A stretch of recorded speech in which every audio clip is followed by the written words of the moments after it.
Vamos a ver, bueno, los estándares más utilizados. El famoso Account Abstraction o Smart Accounts, que más o menos lo estuvimos nombrando. Patrones, oráculos y puentes para profundizar un poquito más. Bien. RC. Ustedes van a ver mucho RC por varios lugares, ¿sí? RC significa la sigla Ethereum Request for Comment, ¿sí? Y que son los que definen reglas y convenciones que permiten la interoperabilidad entre contratos y aplicaciones de la red Ethereum. Estos estándares garantizan la compatibilidad entre proyectos, evitan duplicación de esfuerzo, obviamente, de código y demás, y aumentan la seguridad del ecosistema. Generalmente,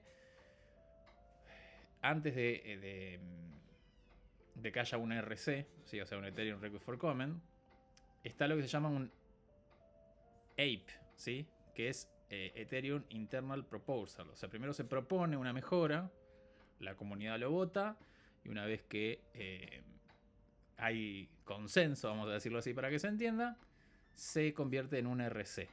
¿Está bien?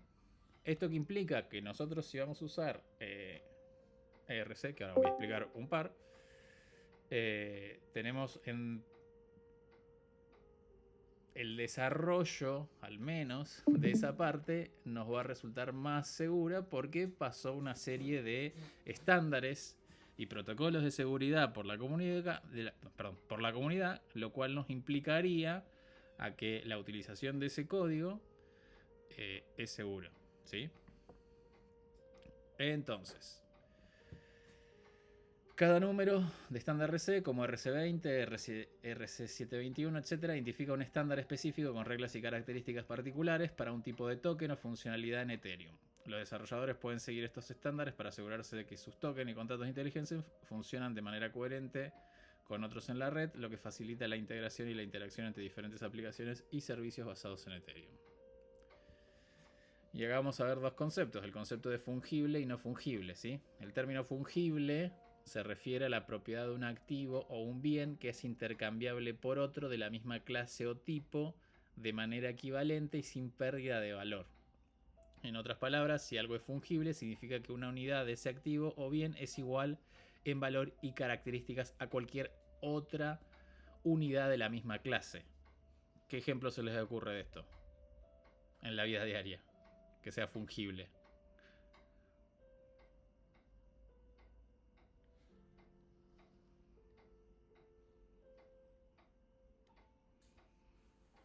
¿No se les ocurre ningún ejemplo de la vida diaria que No sea sé, el fungible? peso, el dólar, una moneda normal. Claro, una moneda, ¿sí? Algo que vos lo podés intercambiar por otro de la misma unidad y tiene el mismo valor. ¿Se entiende? Un peso lo puede intercambiar por otro peso y tiene el mismo valor. ¿Está bien? Como que los pesos son todos iguales, vamos a decirlo así para que se entienda, ¿sí? Por otro lado, los activos no fungibles, los famosos NFT, son aquellos que no son intercambiables uno por uno de manera equivalente, ya que cada unidad es única e indivisible, ¿sí? El fungible, vamos a decirlo, son todos iguales. El no fungible es único cada unidad, ¿sí? Que esto, que se les ocurre en la vida real, algo no fungible.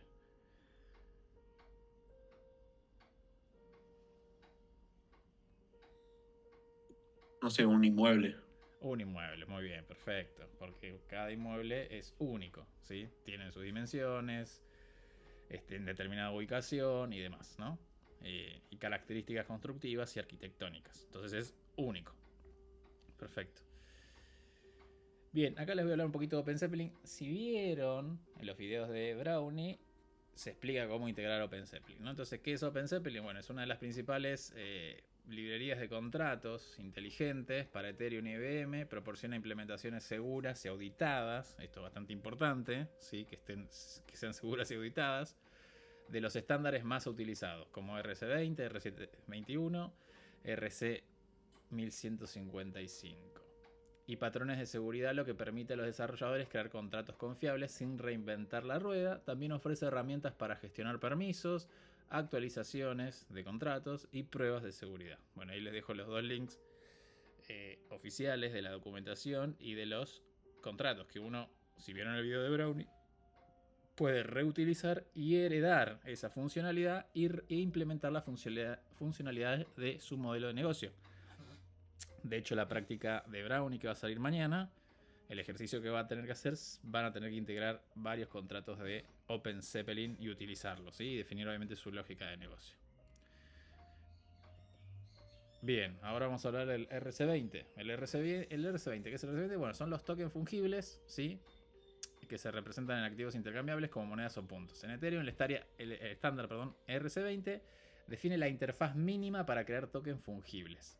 La especificación original de RC20 se encuentra en el Ethereum Improvement Proposal, mala mía, Internal Improvement Proposal, ahí lo dije mal la sigla hoy, número 20. Se puede consultar en el repositorio de GitHub de Ethereum o en el sitio web oficial, ¿sí? Y ahí les dejo el link para que vean el Ethereum Improvement Proposal, ¿sí? Que se aprobó, ¿sí? Después pasó a ser RC, ¿sí? Ahí está la documentación del contrato, ¿sí? Que está auditado en OpenZeppelin para poder utilizarlo. Y bueno, después les dejo el link del contrato propiamente dicho, ¿sí? Obviamente la documentación te explica cada uno de las funciones públicas, privadas y demás que tiene el contrato en detalle, ¿no? Y ahora vamos a ver un poquito más, un resumen de eso, ¿sí? Bueno, esto está repetido. No sé por qué, pero es lo mismo. Y acá está. En un contrato de RC20 existen varios métodos, eventos estándar que son considerados importantes y se utilizan comúnmente para interactuar con los tokens RC20, ¿sí? Tenemos la función balance off y le pasas un address y te retorna el balance, ¿sí? Que tiene esta address en el contrato de RC20X, ¿está bien? Transfer, bueno, no hace falta mucho que lo explique. Transfer from, lo mismo. Approve, esto también es importante. El approve, para hacer un transfer hay que hacer un approve. Si bien esto está mutando ahora, sin que sea necesario, pero generalmente cuando uno quiere hacer un transfer, ¿sí? Hacia una address determinado valor, previamente tiene que aprobar el monto ese y hacia quién quiere hacerlo. ¿Está bien? Allowance, bueno, este método permite consultar la cantidad de tokens de una dirección autorizada. El gastador puede gastar en nombre del titular de los tokens. Que o sea, si hago una approve, voy a tener un allowance, ¿sí? Antes de hacer el transfer, obviamente. Eventos, bueno, obviamente tenemos el transfer, ¿sí? Y el approval. Son eventos que se disparan cuando se hace el transfer o el approve, ¿sí? Y después, esto surgió siempre, este estándar de token, y últimamente se introdujeron algunas extensiones más. Tenemos el RC20 Permit, se llama, que lo que permite hacer firmas off-chain para autorizar transferencias sin enviar la transacción, ¿sí? Y acá vamos a entrar en un mundito donde hasta ahora nosotros teníamos la conciencia o la naturaleza de decir, ok, voy a hacer una transacción en la blockchain, la tengo que firmar, la mando al mempool, obviamente diciendo, bueno, voy a pagar esto, aquello, lo otro, para que me lo tome un validador o un minero. Digo un minero porque hay EVMs que todavía se minan. La seleccione y bueno, la coloque en un bloque y todo lo que ya estuvimos viendo, ¿no? Pero acá empieza a aparecer otra cosa. Empieza a aparecer el patrón, vamos a decirlo así para que se entienda, que yo puedo crear una transacción, firmarla, pero hacer que otro me la pague, ¿sí? No que yo la pague. Es decir, que la ejecución sea por otro y se haga cargo un payer, ¿sí? Un pagador de quien paga el gas que se gasta esa transacción. Por eso este RC20 Permit permite firmar off-chain para autorizar transferencias y no es necesario enviar la transacción, ¿sí? Por eso dice que es mejor a nivel de experiencia de usuario y a nivel de costos. Para el usuario final, supónganse que están haciendo un servicio y el costo de la transacción lo subvencionan, vamos a decir así para que se entienda, la aplicación en sí y no el user, ¿sí? Y para el user es más transparente que andar pagando una transacción. ¿Está bien? Ahí está obviamente el contrato.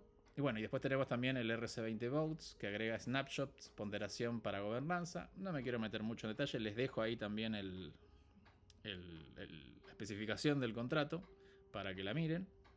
Esto es nuevo, ¿sí? Después también Profe, esto... Sí, yo tengo una duda con eso que dijiste recién.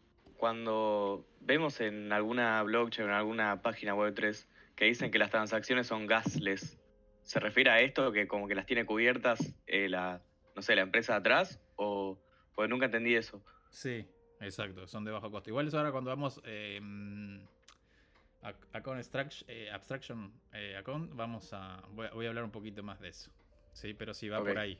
Va por esa onda donde termina siendo transparente para el usuario de alguna manera el pago de la transacción, la firma de la transacción. O sea, transparente me refiero a que no tiene que tener capacidades técnicas altas para estar en este ecosistema. Me explico, ¿no? Sí. Bien. Después, todo esto es nuevo, lo que estoy mencionando. Nuevo. Entre este año y el año pasado me refiero a nuevo, ¿no? Bueno, también tenemos el RC4626, que es vaults tokenizados, ¿sí? Que son bóvedas estandarizadas que tokenizan depósitos. Esto se usa mucho para todo lo que es finanzas descentralizadas, de eso de la sigla de DeFi, donde recuerden no, capaz que no, alguien seguro lo vio, pero explico simplemente eso, donde acá nace el concepto de finanza descentralizada, que no hablé mucho al respecto, pero lo comento brevemente, donde imagínense, tenemos un contrato donde uno puede intercambiar un token por otro token o bloquear un token y que el contrato donde está bloqueado el token nos permite dar ganancias o sacar un préstamo, es decir, yo pongo un token X y con eso se llama colateralizado, ¿no? Pongo un token X y puedo sacar préstamo y en caso de que obviamente pase algo, la deuda, la garantía es el token que yo puse. Entonces todo este mundo de DeFi que nace, donde queda almacenado, digamos, el token se llama Vault, ¿sí? O sea, bóveda, ¿sí? Como en su momento esto fue, ¿cómo decirlo? Una explosión de utilidad, vamos a decirlo así para que se entienda. Se realizó obviamente el APE correspondiente y luego el RC para estandarizar cómo manejar los vaults, ¿sí? Bueno, y después el famoso NFT, que es el ERC721, que la posibilidad se encuentra en Ethereum y Proof of Proposal 721, obviamente.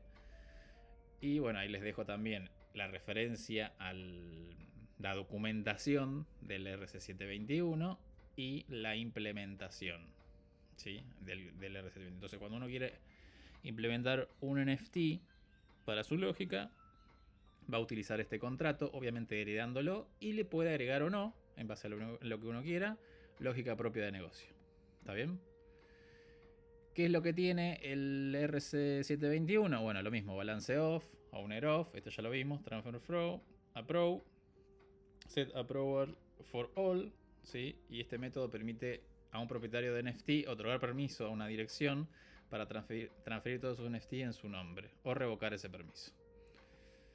Y el que no vi acá, pero bueno, tampoco lo vi en RC20. Ambos, tanto el RS, perdón, el R. A ver, vamos al contrato. No sé si me va a abrir. Bien. Ambos tienen un método. A ver si lo encuentro fácilmente. Que se llama Mint. ¿Sí? Mint. Vamos a buscarlo.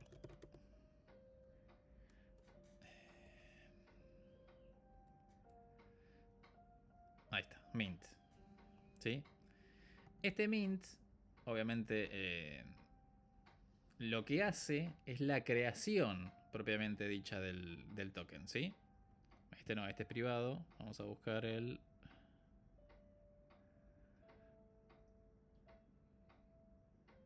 Acá está. Resave. Sí, está bien acá.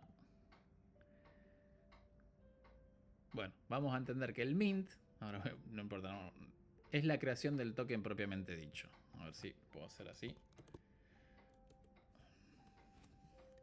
Y después otra función interesante que también la tiene tanto el RC20 como el RC721 es el burn, que es la quema del token. Es decir, que el token desaparece y no está en circulación. ¿Está bien?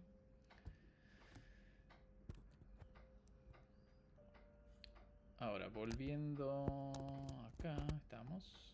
Sí, muy bien, perfecto. Ambos, tanto el RC20 y como el RC721, tienen estos dos métodos. Entonces, cuando uno va a crear un token, generalmente dice mintea el token, ¿sí? Cuando uno va a quemar el token, bueno, dice que lo quiere desaparecer, vamos a decir así, de circulación, lo quema, ¿sí? Que es el burn. Ahí está de vuelta repetido esto, no sé por qué. Quedó repetido eso. Bien. Y después, este también es nuevo, el estándar este. El RC 1155. Que permite en un mismo contrato tener las dos, ¿no? Las dos formas. Tanto de sea no fungible como fungible. Ahí les dejo de vuelta la documentación para que lo chusmeen. Y bien. Perfecto. ¿Hasta acá estamos con esto? Sí. Bien. Ahora vamos a profundizar un poco más en Account Abstraction y Smart Accounts, que es más o menos lo mismo, ¿sí? El estándar RC4337 introduce Account Abstraction, cuentas de usuario que se comportan como contratos inteligentes con lógica de validación propia. Ya sea para recuperación social, límites de gasto, multifirma. Multifirma quiere decir que para que se ejecute la transacción tiene que haber más de una firma, ¿sí? Con una sola firma no alcanza. Pagos de gas con token, etc. Ahí les dejo obviamente la especificación. Fíjense que siempre hago referencia a OpenZeppelin porque es prácticamente quien define los estándares y demás. Y los implementa en base a seguridad y que sean auditables los contratos. Y los componentes clave que tiene es el entry point, que coordina las operaciones, los bundles que agregan operaciones de usuario, los PyMaster que pagan el gas y el Smart Account que tiene las reglas del usuario, ¿sí? Entonces, ¿cómo sería el flujo esto? Ahora vamos a detallarlo un poco más, ¿no? Entonces viene el usuario que quiere usar su Smart Accounts, se ejecuta el bundle, se ejecuta el entry point. Opcionalmente puede haber un PyMaster, no necesariamente el usuario tiene que hacer el pago de la transacción. Bueno, ahí dice opcional justamente. Se ejecuta en Smart Account y el contrato destino o contra quién estoy haciendo la transacción, ¿sí? Entonces, ¿cómo sería este flujo? El usuario prepara un user operation, ¿sí? En lugar de firmar una transacción, el usuario o la app crea una estructura de user operation. Entonces, sender va a ser la dirección del Smart Account, ¿sí? De su Smart Account, del usuario. Call data va a ser la instrucción que quiero ejecutar. Signature, la firma del owner, que esto ya lo vimos, ¿sí? Y bueno, en caso de que quiera pagar max fee per gas, también esta es. Esta estructura se manda fuera de la blockchain a un bundler, similar a un miner de user ops. El bundler recoge varias operaciones de usuario, ¿sí? El bundler junta muchas operaciones de usuario, las mete en una sola transacción que llama el entry point, que es el otro actor que tenemos acá. ¿Está bien? Esa transacción sí se envía on-chain a través del entry point, el contrato central del sistema. El entry point valida, ¿no? ¿Qué hace?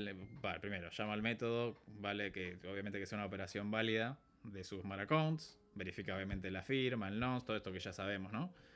Y si hay un PyMaster, también llama a, bueno, que el PyMaster pueda pagar esa operación.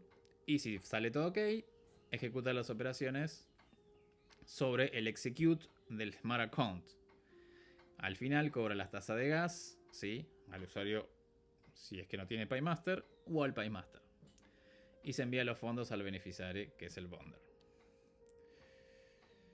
4. La Smart Account ejecuta. Esto es a nivel pedagógico lo que estoy explicando, ¿sí? Todo esto obviamente está en el RC, ¿sí? Correspondiente de Smart Account, donde pueden ver cómo está implementado eso y cómo está explicado paso a paso en OpenZeppelin, ¿sí? Ejecuta la función execute, ¿sí? Que va hacia una address con un valor, en este caso, que puede ser 0, porque si no estoy transfiriendo nada de 0, y un call data. Recuerden que el call data va a ser la instrucción que yo voy a querer ejecutar sobre un smart contract, ¿sí? Entonces simplemente lo que hace es to call, value, y le pasa la data, que es un call data. ¿Está bien? Y si no, bueno, si no sale ok, falló la ejecución, ¿sí? En este momento se realiza la ejecución real, igual que una transacción normal, pero iniciada por lógica del contrato. Y 5, el Paymaster opcional paga el gas. Si el usuario usa un Paymaster, valida que cubre los costos del gas, puede aplicar reglas, lista blanca, límites, staking, etc. Luego el Entrepoint le cobra el gas al Paymaster, no al usuario. Esto permite gasless transaction, ¿sí? Esto que hablaba recién Martín, eras vos, ¿no? Que lo habías comentado. No, fui yo, pero sí, justo. ¿Quién fue? Perdón. Yo, Nico. Nico. Pero justo el mismo concepto, literal. Bien, esto sería el concepto de gasless transaction, ¿se entiende, no? Claro. Sí, excelente. Y acá dejé un ejemplito a modo pedagógico de un simple Smart Account, ¿sí? Donde, bueno, obviamente tiene un owner, el Entrepoint, que acá no lo usamos, ¿sí? Pero entiendan el concepto que el Entrepoint va a ser quien esté en el medio, ¿sí? Quien va a atajar. Lo que va a llamar, a ejecutar, esta es la función que mostré recién que nos interesaba. Y acá hay un ejemplo de simple Paymaster también, que lo que hace es, bueno, está comentado y se entiende perfectamente, ¿no? Validate en gas pay, ¿sí? User, fee, y payable, take your in, call, value, gas fee. No hay mucho más. ¿Se entendió la idea del, vamos a de acá, de este flujo?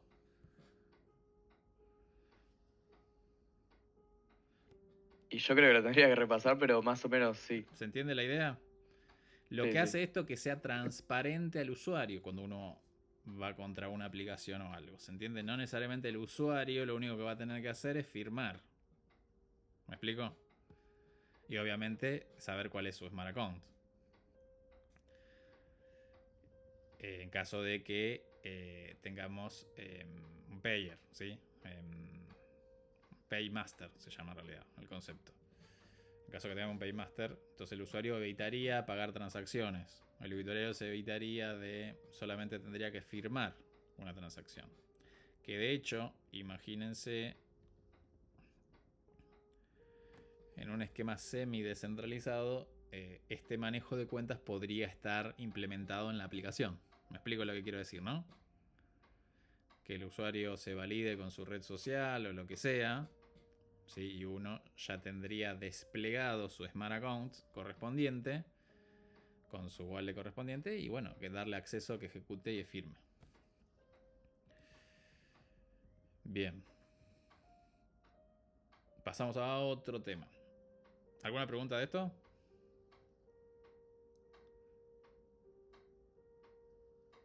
¿No? Bueno. Patrones de diseño. Los patrones de diseño de Smart Contracts son análogos a los patrones de diseño de software en la programación tradicional, pero están adaptados a las particularidades y desafíos de la blockchain. Algunos de estos desafíos incluyen la inmutabilidad de los contratos, las limitaciones en el uso de gas, la seguridad, que es una de las cosas más importantes, y la prevención de ataques comunes como Retransit Attack.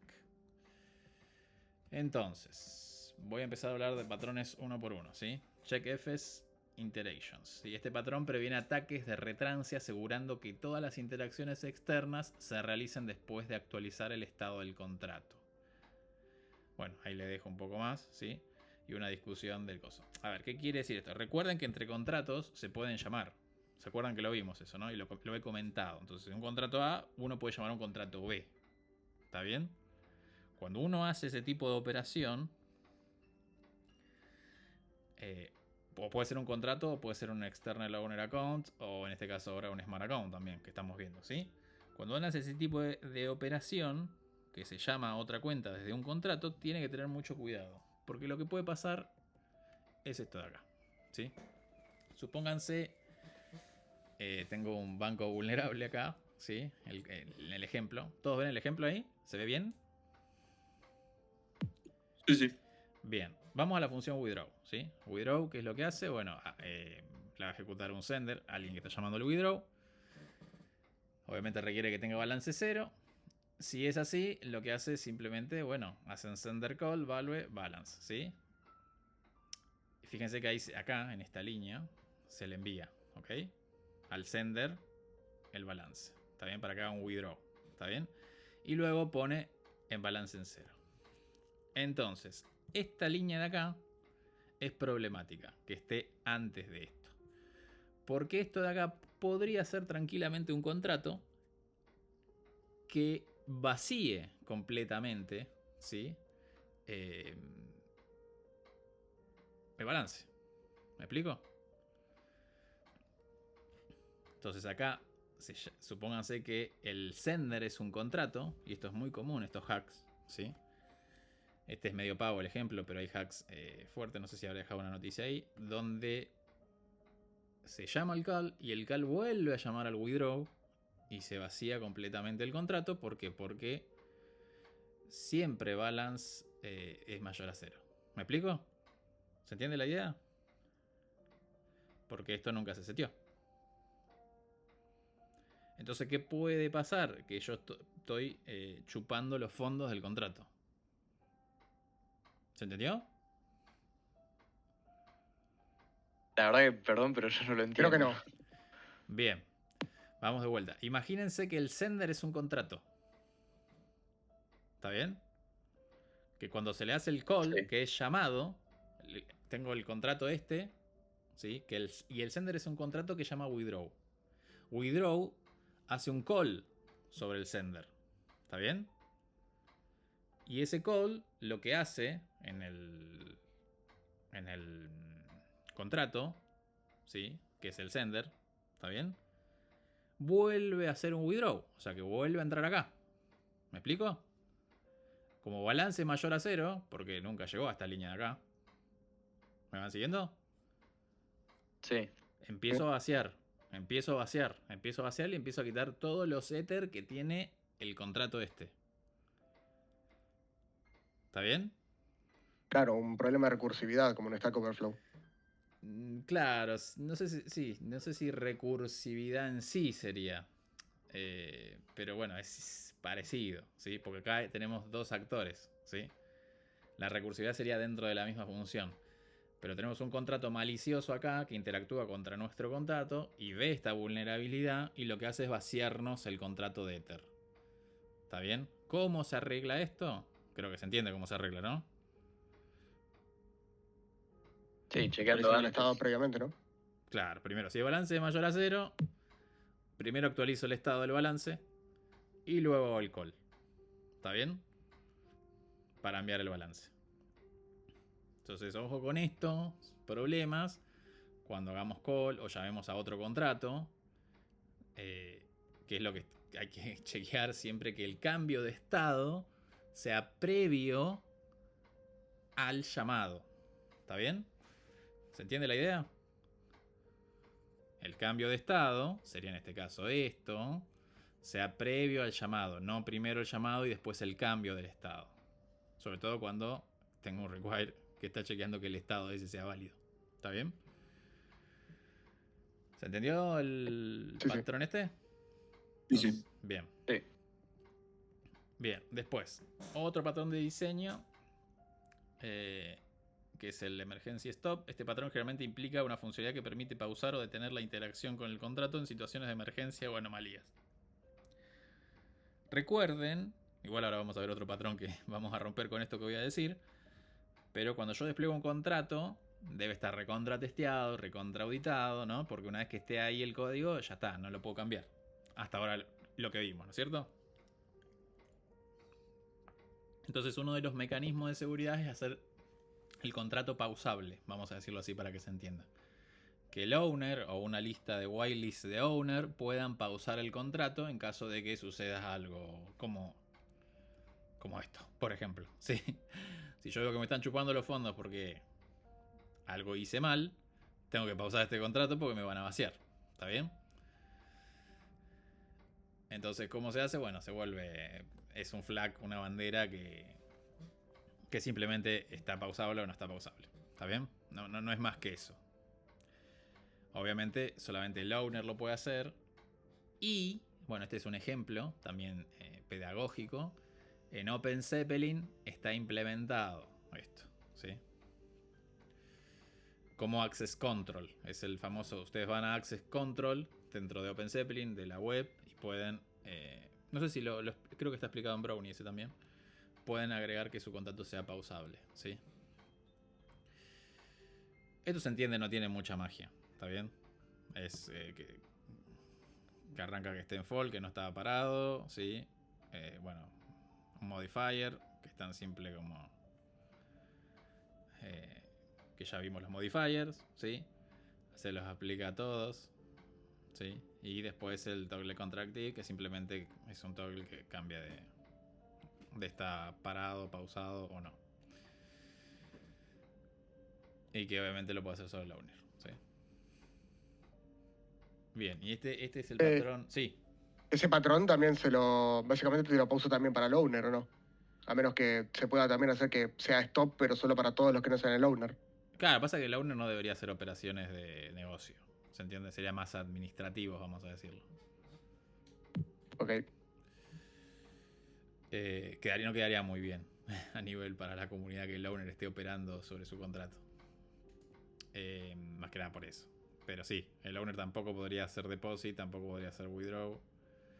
Y solo puede hacer el toggle contract active. Bien, y después este es el que va a romper. Que este es el que, bueno, va a romper con nuestra manera de ver las cosas hasta el momento, ¿no? Que todo es inmutable. Bueno, el patrón proxy o upgrade pattern, que permite actualizar contratos inteligentes a pesar de su naturaleza inmutable. ¿Cómo es el flujo del proxy? Bueno, le voy a explicar pasito a pasito. El flujo general sería así. Primero se despliega un contrato de implementación. A ver, lo que vamos a poder hacer con el proxy, eso es lo que quiero aclarar, es actualizar la lógica de negocio del contrato, no el store. ¿Se entiende? El store no lo... ¿Se entiende la diferencia entre lógica y store, no? Sí, sí. Bien. El store no lo vamos a poder modificar, ¿sí? Pero sí vamos a poder agregar store. Pero, que bueno, en definitiva es modificar, pero se entiende que no voy a poder cambiar los datos que ya estén en el contrato, ¿está bien? Pero sí puedo cambiar la lógica de negocio. Eso sí, respetando obviamente el store. Entonces, ¿cómo se hace esto? Necesitamos dos contratos, ¿no? Uno que tenga la implementación y otro que sea el proxy propiamente dicho, ¿no? Entonces, primero, desplegamos el contrato de implementación. Si primero despliega el contrato, por ejemplo, el SafeBank que hicimos, ¿no? Cualquier contrato que contenga lógica de negocio en la blockchain. Este contrato tiene las funciones, métodos que deseas que maneje la aplicación. Después, desplegás el contrato proxy. Luego se despliega el contrato proxy usando la dirección del contrato, el primero que desplegaste, ¿sí? Como parámetro en el constructor del proxy. Esto establece el contrato de implementación inicial al que el proxy delegará las llamadas.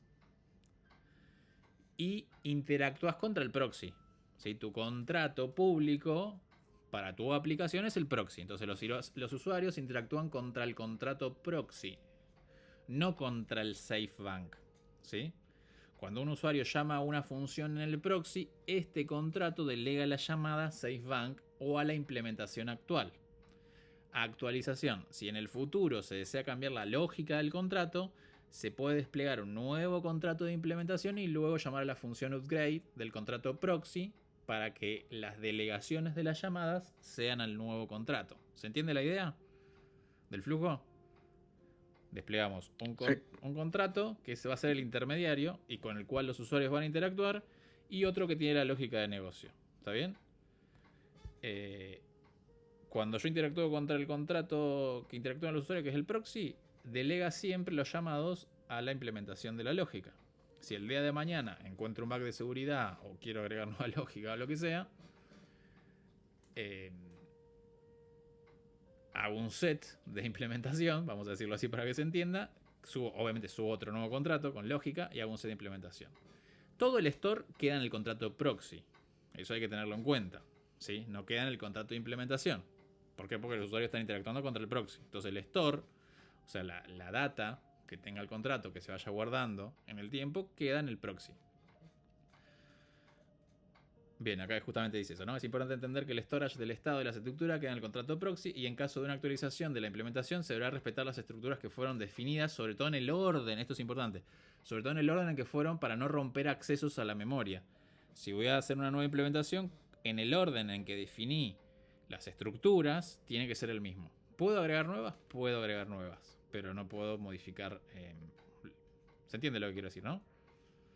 Porque si vieron los videos que les pasé de cómo se trabaja en la memoria, todo tiene una dirección de memoria donde tiene que ir a buscar la información. Entonces, si yo estoy cambiando el orden de la definición del contrato, de las estructuras de datos, estoy rompiendo todas las longitudes. ¿Se entiende lo que quiero decir, no? Si tengo un booleano que ocupan 4 cajones de memoria en la línea 2 y lo cambié a, no sé, a un extract persona que ocupa 10 cajones, rompí toda la lógica.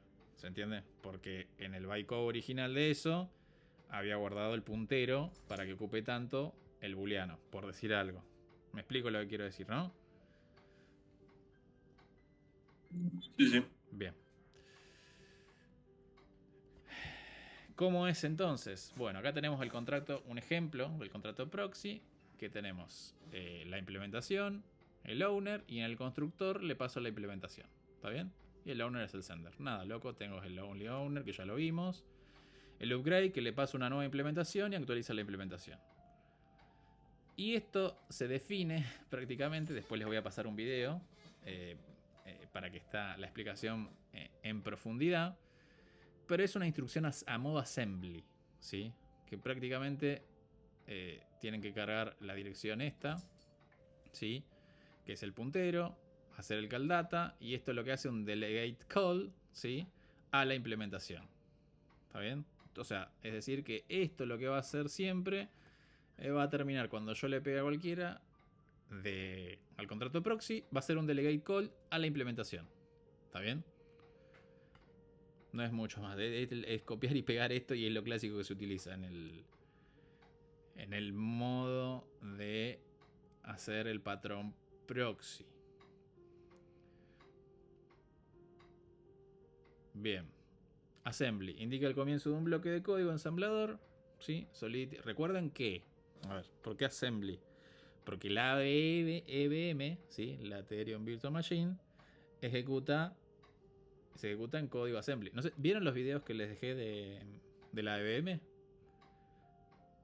De cómo se genera el bytecode, cómo lee la máquina las instrucciones, cómo las interpreta, dónde va a buscar y demás. ¿No les recordó a arquitectura de computadoras? Calculo que sigan dando el MSX88 y esas cosas, ¿no? Arquitectura de computadoras. O el MIPS, no sé. Sí, sí. Sí, es código web assembler, ¿no? Claro, exacto. Es assembler, exacto. Entonces, siempre lo que va a ejecutar la EVM es assembler, más allá que nosotros tenemos la extracción sobre Solidity, ¿sí? Entonces, con la instrucción assembly, nosotros podemos poner instrucciones directamente en assembler, ¿sí?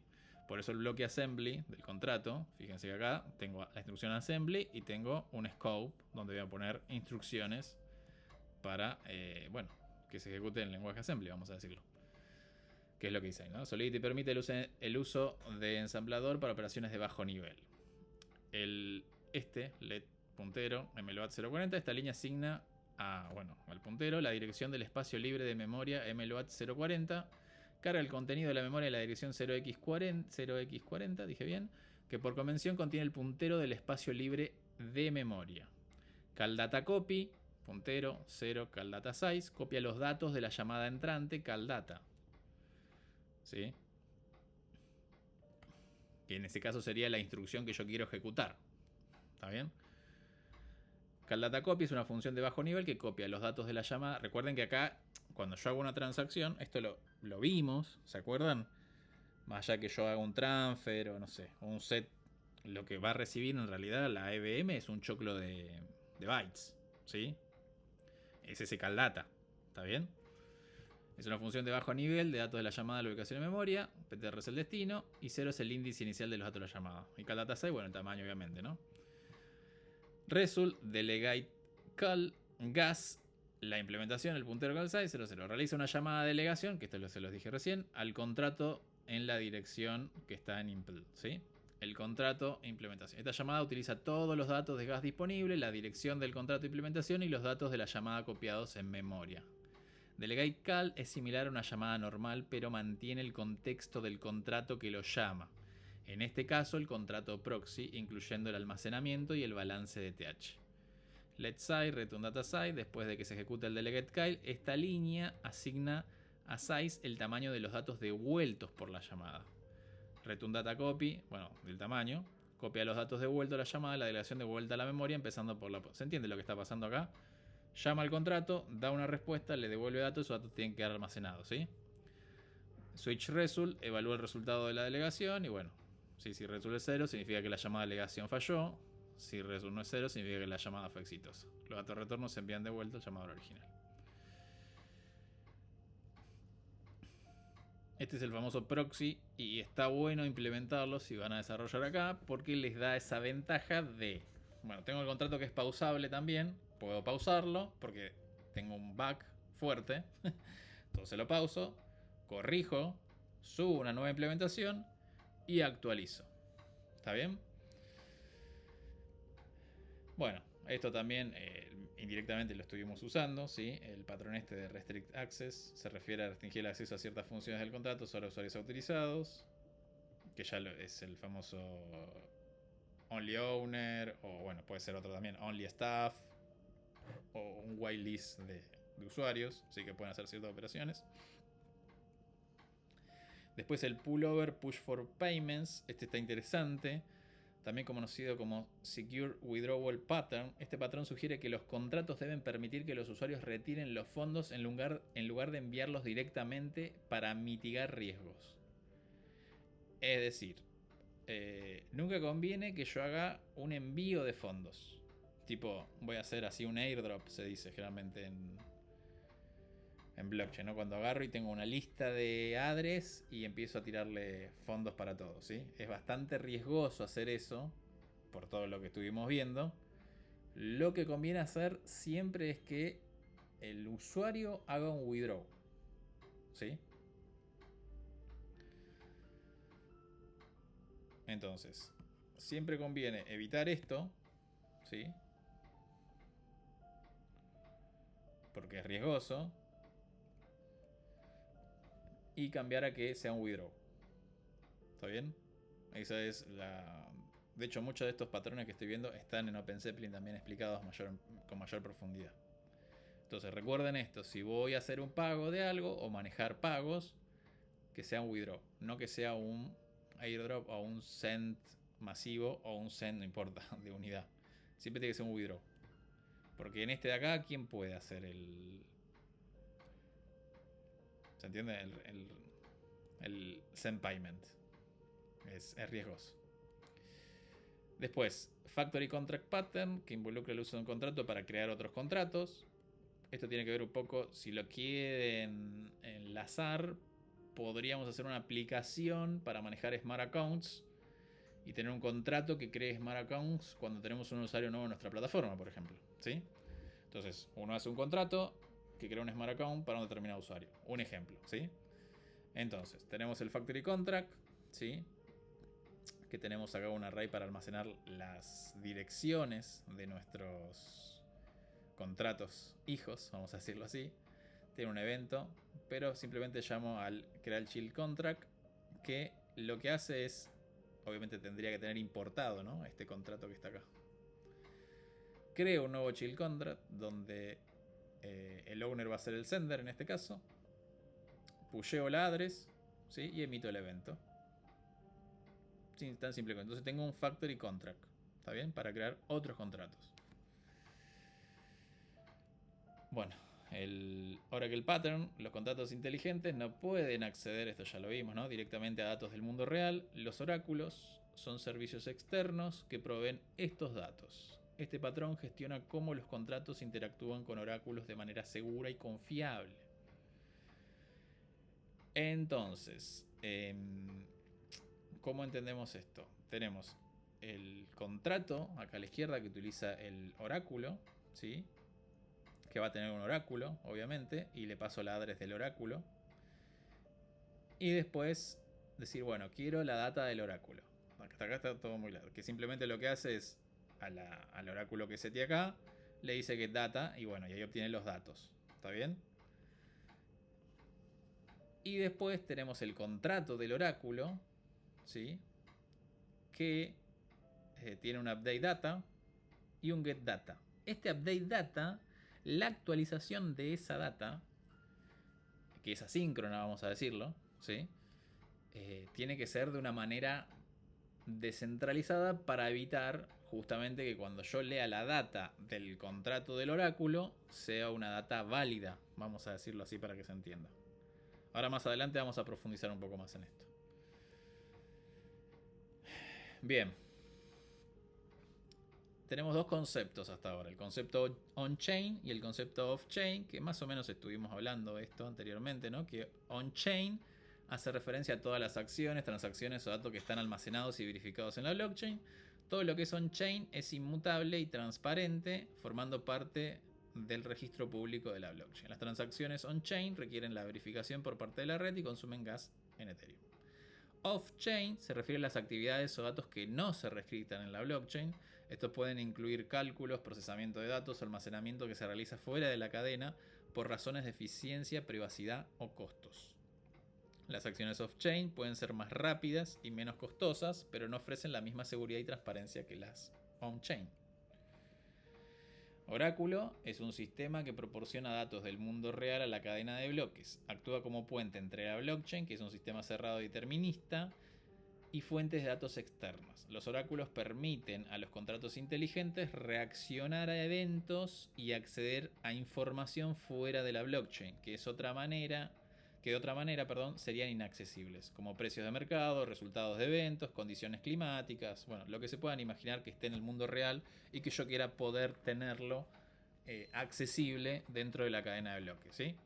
Son cruciales para muchas aplicaciones descentralizadas que requieren datos externos para operar eficazmente. Entonces, algunas características. Bueno, intermediario de datos, facilitan la transferencia de datos del mundo real a la blockchain. Fuente de información externa, que ya lo vimos. Variedad de fuentes, pueden tener datos de diversas fuentes, incluidas bases de datos, sitio web, dispositivos físicos, IoT. O sea, IoT es Internet de las Cosas, ¿sí? Sensores y demás. Confianza y seguridad. La confiabilidad de un oráculo es crítica, ya que los contratos inteligentes dependen de la exactitud de los datos proporcionados. Y bueno, un tema no menor, la descentralización, ¿sí? Idealmente los oráculos deben ser descentralizados, para evitar puntos únicos de fallo y manipulación.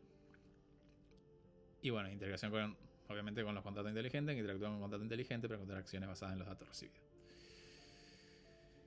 Y acá voy a hablar de Chainlink, ¿sí? Chainlink es una red de oráculos descentralizada que permite que los contratos inteligentes en plataformas de blockchain interactúen de manera segura con fuentes de datos externas, ya sea APIs y eventos del mundo real.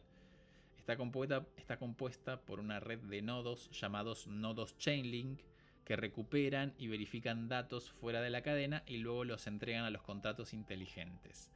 La naturaleza descentralizada y resistente a la manipulación de Chainlink garantiza la confiabilidad y precisión de los datos, los que lo convierten en un componente crítico para habilitar aplicaciones y demás, ¿sí? Tiene obviamente su moneda nativa, que es Link, ¿sí? Que obviamente se utiliza esta moneda para pagar el servicio que ofrece Chainlink, ¿sí? No estoy promocionando Chainlink, sino que estoy hablando de un oráculo y que es uno de los mejores hasta ahora, ¿sí? De cómo tratar de utilizar lo que nos ofrece la tecnología que implementó Chainlink para poder traer información del mundo real hacia nuestros contratos inteligentes, o sea, de off-chain a on-chain. ¿Está bien? Que acá dice justamente, ¿no? Para varias funciones dentro de la red, incluyendo incentivos para nodos y pagos por solicitudes de datos. Bien. ¿Cómo funciona esta red descentralizada de oráculos? ¿Sí? Tenemos la blockchain, como ya la vemos, y en el medio tenemos esta red descentralizada, ¿no? Que tenemos el storage, obviamente, que es otra blockchain, aclaro para que se entienda. Es otra blockchain, ¿sí? Y lo que hace es que dentro del ejecutable de esta red descentralizada tenemos que por distintas fuentes de datos, distinto web server, distinto lo que sea, que ahora voy a dar otro ejemplo de eso para que se entienda, se va guardando la información. Y tiene distintas lógicas para validar que esa información, vamos a decirlo así para que se entienda, sea una información válida, ya sea por un aging, o sea, por una edad que está vencida la data. Vamos a suponer que quiero saber el precio de determinado activo y bueno, no se actualiza en determinado tiempo. O, por un ejemplo banal, voy a decir, ¿no? Tengo distintas fuentes de datos y se promedia el precio, ¿sí? Por si hay diferencias de precio. Obviamente, cada uno de estos web server es un nodo dentro de la red de Chainlink, donde va a registrar en un contrato inteligente de la red de Chainlink determinado dato.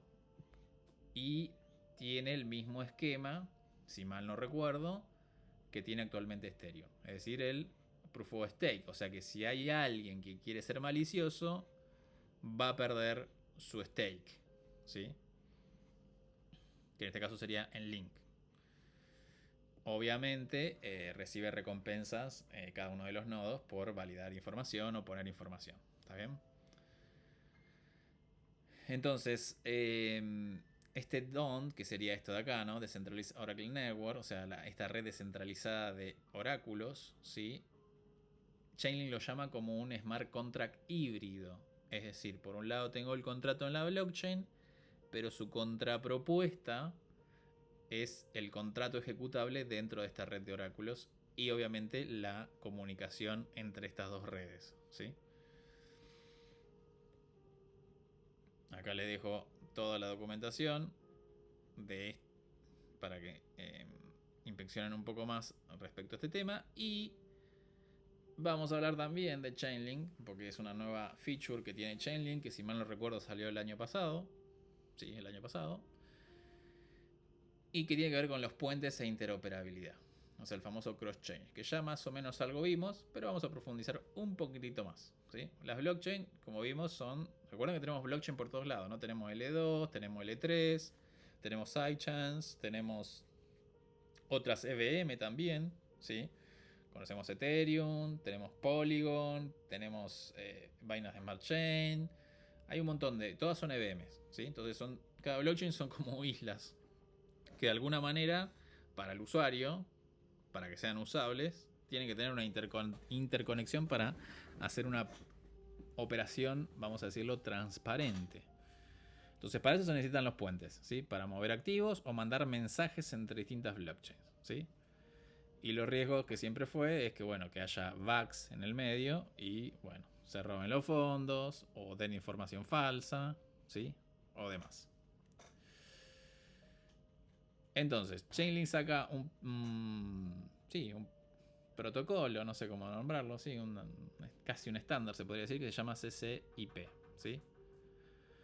Que es un protocolo moderno para mensajería o tokens entre redes con seguridad multicapa. Y ahí está el link, ¿no? Entonces el usuario interactúa, ¿sí? Hace un cross-chain sender en la red de origen, crea un mensaje con receiver y un data, o sea, contra quién quiere ir y qué data quiere mandar, y llama al método CCIP send.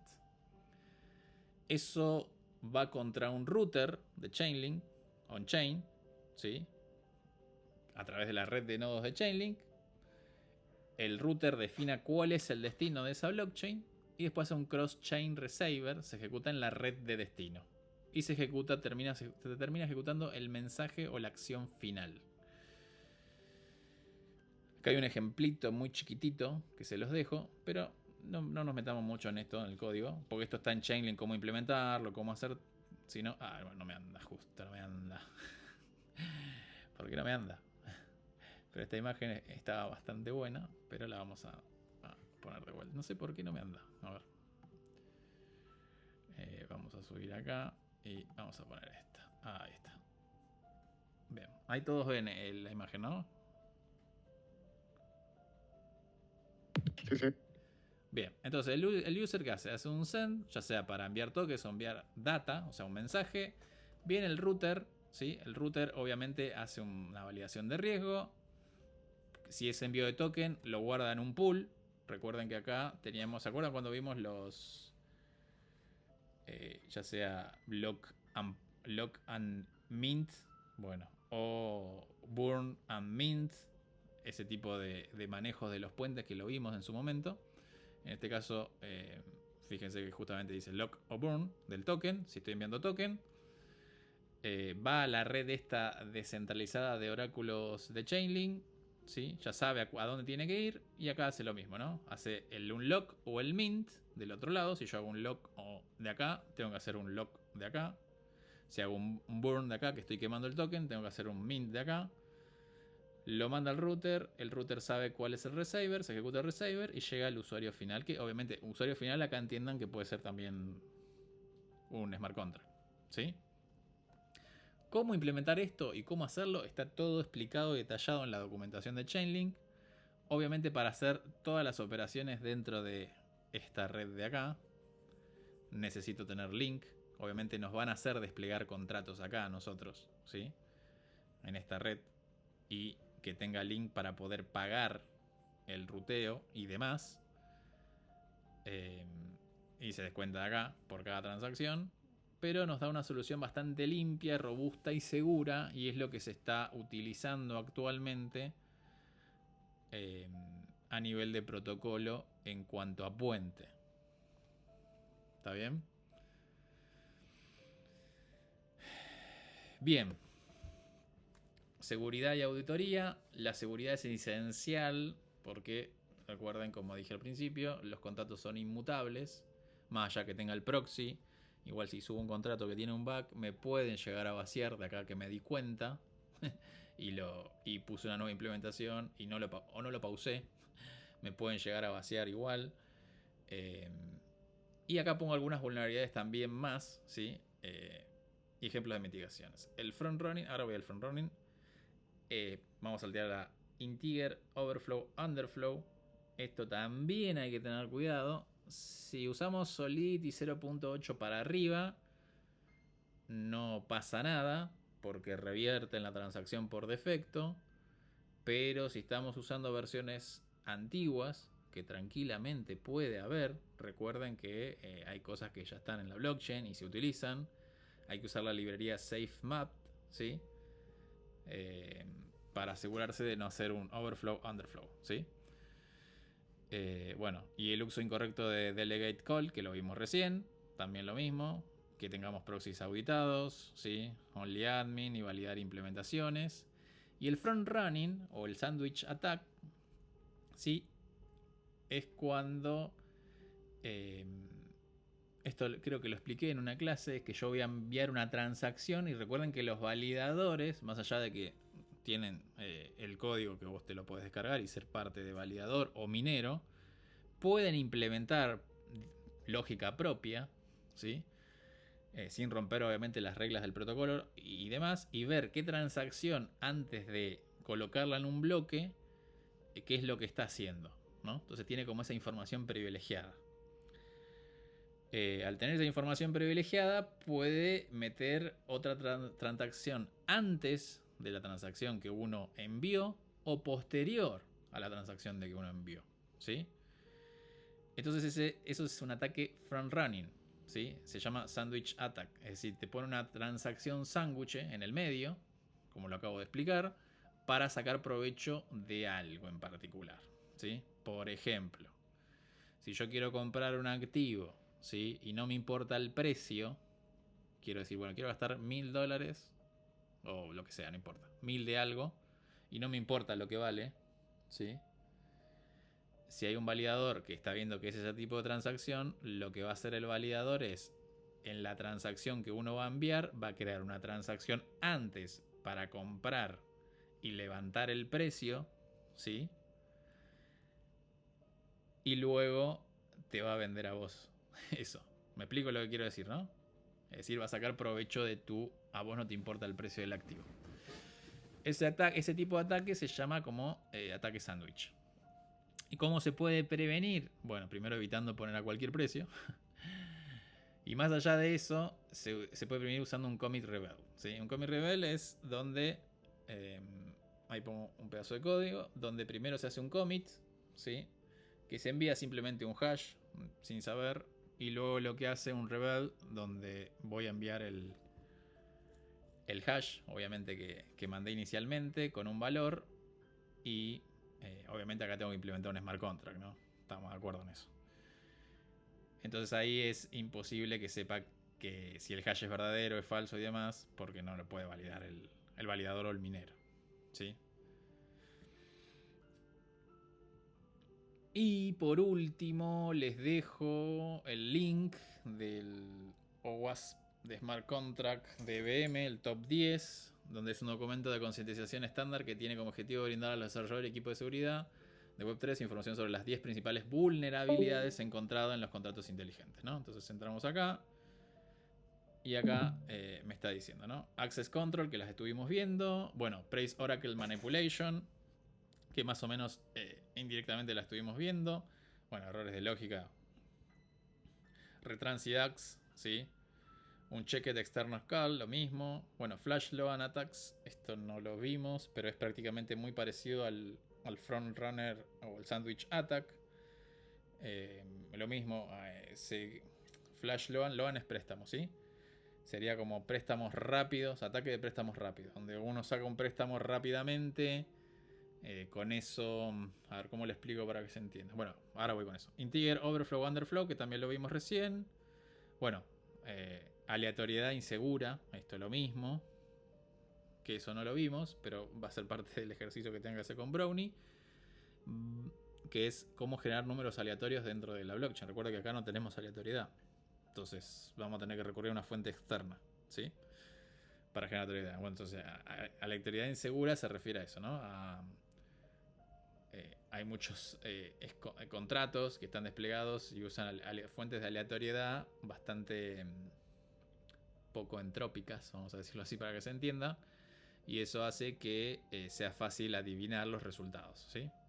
Bueno, y denegación de servicio, que es el ataque DOS. Bien, ¿qué es el ataque de préstamos flash? Es prácticamente muy parecido al ataque sandwich, con la diferencia es que en una misma transacción saco un préstamo colateralizado. Recuerden que un préstamo colateralizado, ¿qué quiere decir? Yo pongo un activo y me dan otro activo a cambio de eso, ¿sí?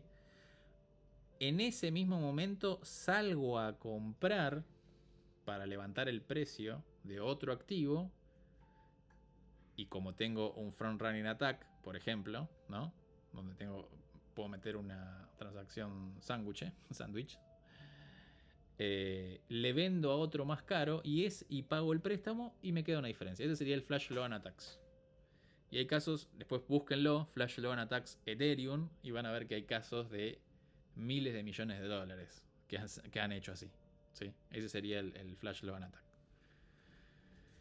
¿Cómo prevenir eso? Bueno, con el Commit Rebel que les comenté anteriormente. Bueno, creo que por acá ya estaríamos. ¿Alguna pregunta?